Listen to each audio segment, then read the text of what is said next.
Donc, pour bien comprendre comment fonctionnent les templates, ici, on va regarder un petit peu comment fonctionne ce template. Donc, il s'agit ici d'un template que l'on retrouve donc dans la barre des effets ici de FCP10 et dans les favoris que j'aurais créés. Donc, tout cela, on le verra dans Motion 5, comment créer un nouveau dossier favori au sein de FCP10.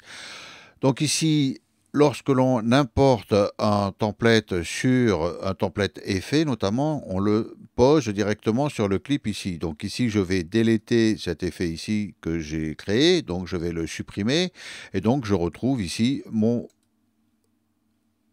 clip tout seul avec un étalonnage que j'ai fait. Donc on va pouvoir ici supprimer l'étalonnage si besoin. Comme ça on voit notre effet qui est directement ici. Donc au niveau de la couleur ici, le premier template, on le sélectionne, on le dépose et on retrouve ici directement dans l'inspecteur que vous pouvez ouvrir ou fermer ici.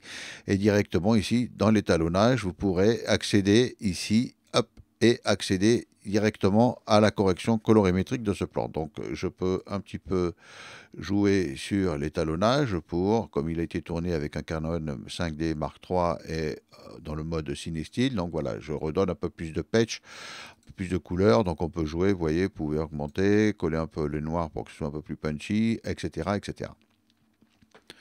Donc au niveau des templates que vous aurez créés, c'est exactement la même chose. Donc ici, je vais dans Favoris, je vais chercher le template que vous pourrez télécharger directement avec ce clip directement dans les exercices qui vous sont fournis avec le cours. Et ici, vous voyez, j'ai directement apposé directement le template avec toutes les possibilités de réglage que j'aurais créé dans Motion 5. Donc, c'est ce que nous allons voir par la suite. Donc ici, on a la taille du barscope. Donc la taille du barscope vous permettra justement de jouer sur la taille du barscope ici. Vous voyez, et donc ça se fait automatiquement. Donc à vous après de le caler suivant vos images. Et l'avantage ici, c'est que vous avez ici directement la position image ici qui se trouve ici. Donc vous voyez, vous pouvez directement baisser ou augmenter la taille de vos images. Donc voilà au niveau du barscope et de la taille image. Ensuite ici vous avez la position du texte. Ici vous voyez, vous pouvez jouer sur le texte directement. J'ai fait ça, bon c'est pas une obligation, mais ici au moins vous avez la possibilité de pouvoir jouer sur le texte. Ici directement en tapant ici, vous pouvez changer le texte. Donc ici je vais l'appeler template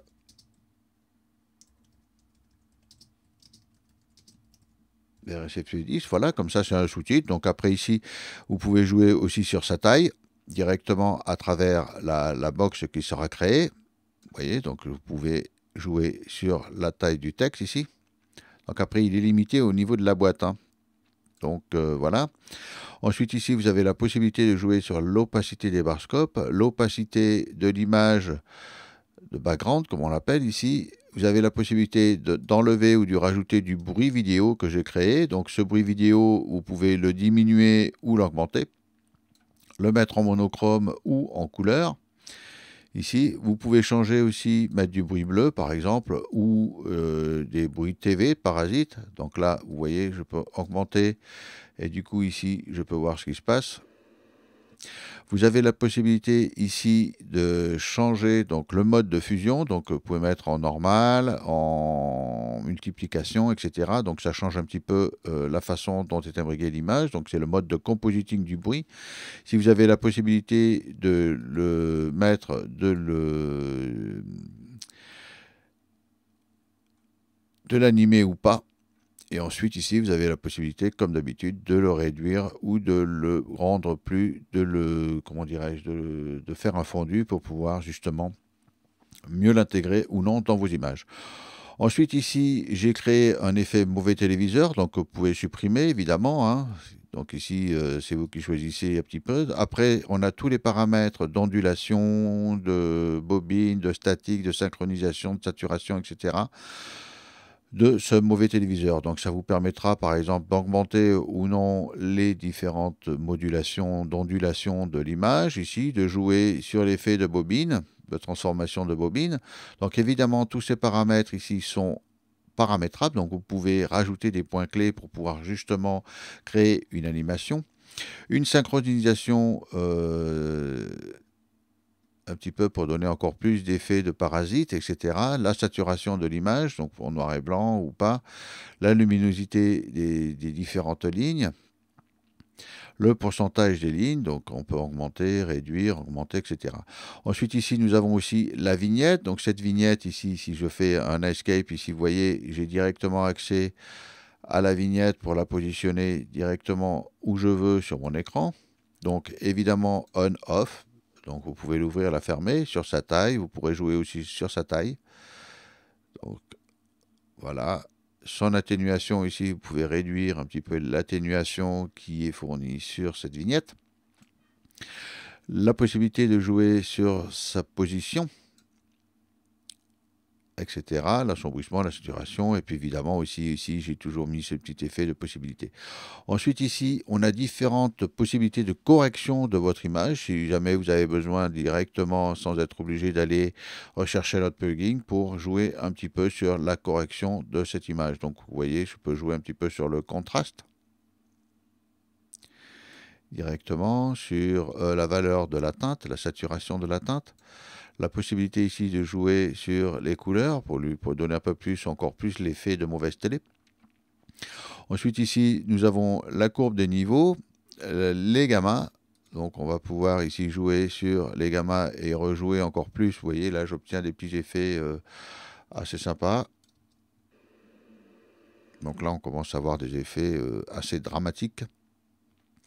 Donc c'était les gammas qui se trouvaient beaucoup plus bas, que j'ai complètement diminué. Donc vignette, tac tac, teinte, saturation, mixage, contraste,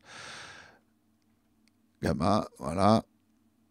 Vous avez la possibilité aussi de jouer sur la luminosité de l'image pour essayer de donner encore plus de petits effets de bruit et de couleurs, etc. Voilà. Donc évidemment, tous ces paramètres ici, c'est vous qui les choisissez, c'est vous qui les programmez au sein de Motion 5. Donc si vous désirez rajouter d'autres paramètres, il n'y a aucun problème. Vous allez pouvoir apprendre à gérer tous les paramètres de Motion 5, à comprendre un petit peu Motion 5, qui est un élément indispensable pour tout utilisateur de FCP10, car il va vous permettre, grâce à son utilisation, de pouvoir modifier tous les templates que vous aurez dans FCP10. Donc que ce soit ceux qui sont intégrés ou ceux que vous pourrez acheter via certaines plateformes sur Internet.